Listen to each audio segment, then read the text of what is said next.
পালন করতে হবে। দায়িত্ব কি? এক নম্বর দায়িত্ব আল্লাহ তাআলা আল্লাহ রাসূলকে বলছেন, ওগো আল্লাহর রাসূল, আপনি দাওয়াত দিন। কি দিন? আপনি দাওয়াত দিন, বেশি থেকে বেশি মানুষকে নসিহত করুন, দাওয়াত দিন, কালেমার দাওয়াত দিন। কালেমার দাওয়াত আমরা দিব ইনশাআল্লাহ। বেশি থেকে বেশি দাওয়াত দিবেন তো? কালেমার দাওয়াত দিতে হবে। এই কারণে আল্লাহ তাআলা আল্লাহ রাসূলকে বলেন, ওগো আল্লাহর রাসূল, আপনি বেশি থেকে বেশি মানুষকে নসিহত করুন। কেমনে নসিহত করবেন? এই কারণে কোরআনের মধ্যে বলেছেন, ফাযাক্কির ফাইন্নায যিকরা তানফাউল মুমিনিন। আল্লাহু আকবার। আল্লাহ তাআলা আল্লাহ রাসূলকে বলেন, ওগো আল্লাহর রাসূল, আপনি বেশি থেকে বেশি দ্বীনের দাওয়াত দিন। কারণ না কেন দ্বীনের দাওয়াত মানুষের কাছে না যাওয়ার কারণে আজকাল মানুষরা যেভাবে জিয়ার কাজে লিপ্ত হয়ে গেছে, যেভাবে গুনার কাজে মানুষরা লিপ্ত হয়ে গেছে, মনে হয় বেশি দিন লাগবে না কিয়ামত হইতে। কথা বলেন ঠিক না ঠিক? বেশি থেকে বেশি আপনি নসিহত করুন। কারণ কি? নসিহত বান্দার ফায়দা লুটাবে। এই কারণে বলেন, ওয়াযাক্কির ফাইন্নায যিকরা তানফাউল মুমিনিন। ওগো আল্লাহর নবী, আপনি বেশি থেকে বেশি নসিহত করুন। নসিহত করলে বান্দার মনের ভিতরে বান্দার আত্মারা ঠান্ডা হয়। আর বান্দার আত্মা যখন ঠান্ডা হয়, বান্দা আস্তে আস্তে আস্তে কি নামাজ পড়ে। তাই নাকি? আল্লাহ তাআলা আল্লাহ রাসূলকে বলেন, ওগো আল্লাহ রাসূল, আপনি দাওয়াত দিন। আল্লাহ রাসূল দাওয়াত দেওয়ার জন্য তাইফের জমিনে গেলেন। আল্লাহর রাসূল সাল্লাল্লাহু আলাইহি ওয়াসাল্লাম তাইফের জমিনে দাওয়াত দেওয়ার জন্য চলে গেলেন। এ মুসলমান বাবাজি, গভীর মনোযোগ দিয়ে শুনবেন। আল্লাহর নবী তাইফের জমিনে যাওয়ার পর দাওয়াত দেওয়া শুরু করলেন। তাইফের জমিনের লোকেরা নবীকে পাগল পাগল বলে নবী শরীরে পাথর নিক্ষিপ্ত করলেন। এমন অবস্থা যে নবী শরীরে পাথর মারা হারাম, যে নবী শরীরে পোকা মাছি পড়া হারাম, সেই নবীর শরীর রক্তে লাল হয়ে গেছে রে বাবাজি। এ মুসলমান বাবাজি,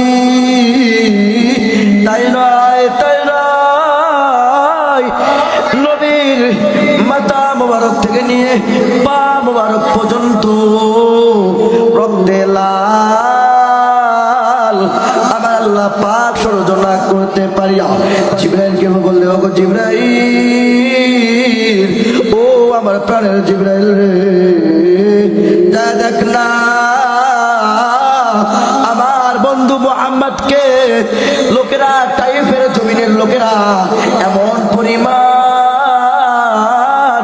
পাথর মারছে, আমার নবীর শরীর গুলা রক্তে লাল হয়ে গেছে রে।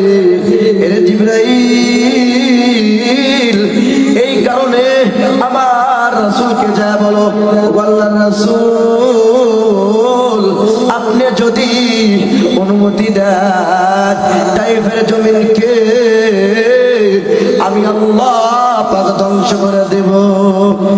এই কথা শোনার পর জিবরাইল রাসূলকে যা বলেন, আসসালামু আলাইকুম ইয়া রাসূলুল্লাহ।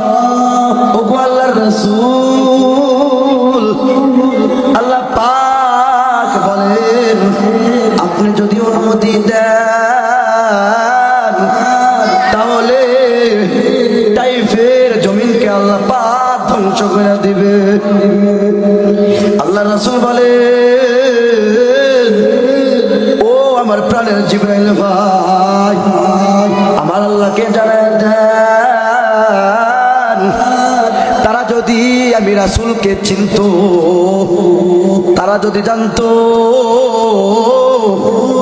তাইফের জমিনের লোকেরা যদি জানতো আমি আল্লাহর রাসূল, আমি তাদের নবী, তারা কোনো সময় আমার শরীরে পাথর নিক্ষিপ্ত করতো না। এই কারণে তারা জানে না, এই কারণে তারা আমাকে পাথর মেরেছে। এই কথা শোনার পর জিবরাইল আল্লাহকে বলে ওগো মালিক আপনার রাসূল বলে তাইফের জমিন ধ্বংস করার দরকার নাই। বলেন আল্লাহু আকবার। আপনি আর আমি হলে আপনাকে যদি আর আমাকে যদি কেউ মারতো তাহলে বলতাম আরে আমাকে মারছে ভুল করছে, আরে আমার পিছে কত নেতা আছে, আমার পিছে কত নেতৃত্ব আছে, আমার শরীরে একটা লম্বা পর্যন্ত তারা ছিঁড়তে পারবে না। কারণ কি আমাকে মেরেছে এই কারণে আমার কোনো কর্তব্য নাই, কিন্তু আমার শরীরে তারা আঘাত করছে, এটাই সবচেয়ে বড় কথা।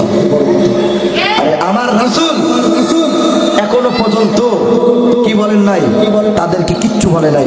এই কারণে বলা হয়েছে দয়ালো নবী প্রেমের ছবি আর আসবে না জগতে। সবাই দয়ালো নবী প্রেমের ছবি আর আসবে না জগতে। ও আমার দয়ালো নবী প্রেমের ছবি আর আসবে না জগতে। বলেন ভাই আমার নবী কি আর আসবে? আসবে? আর যদি আমার নবীর পরে কোন ব্যক্তি যদি বলে আমি তোমাদের নবী, মনে রাখবেন সারা আপনার নবী না, সে কাফের, সে মুশরিক, সে মুনাফিক। বলেন কথা বলেন ঠিক না ঠিক?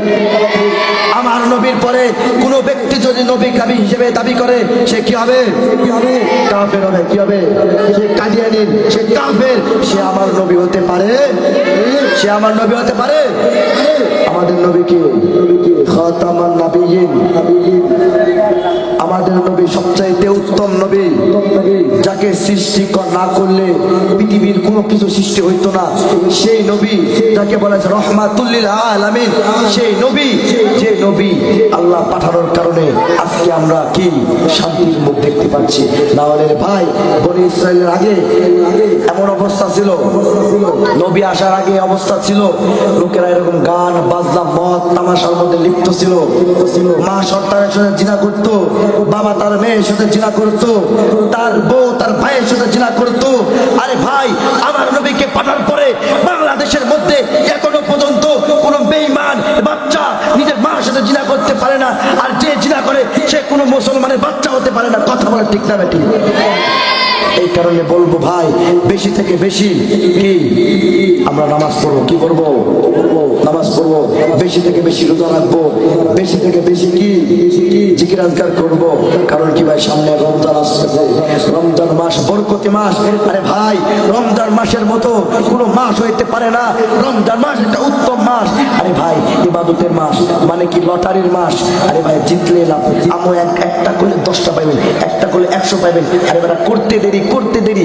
আমার আল্লাহ তাআলা বলেন বান্দা যে ব্যক্তি রমজান মাস পাওয়ার পরে যে তার গুনাহ মাফ করতে পারলো না, তার মতো হবার অতভাগা কেউ আর বাংলার জমিনে নাই। এই কারণে আমরা আল্লাহ তাআলার কাছে এটা প্রার্থনা করবো, ও মালিক, ও মালিক, ও আল্লাহ আপনি তো রমজান মাস দিয়েছেন, এই রমজান মাসে যেন আমরা বেশি থেকে বেশি ইবাদত করতে পারি। আল্লাহ তাআলা আমাকে এই করার জন্য আমাকে আল্লাহ তৌফিক দেন। এই কথা বলে আমার বক্তব্য এখানে শেষ করলাম।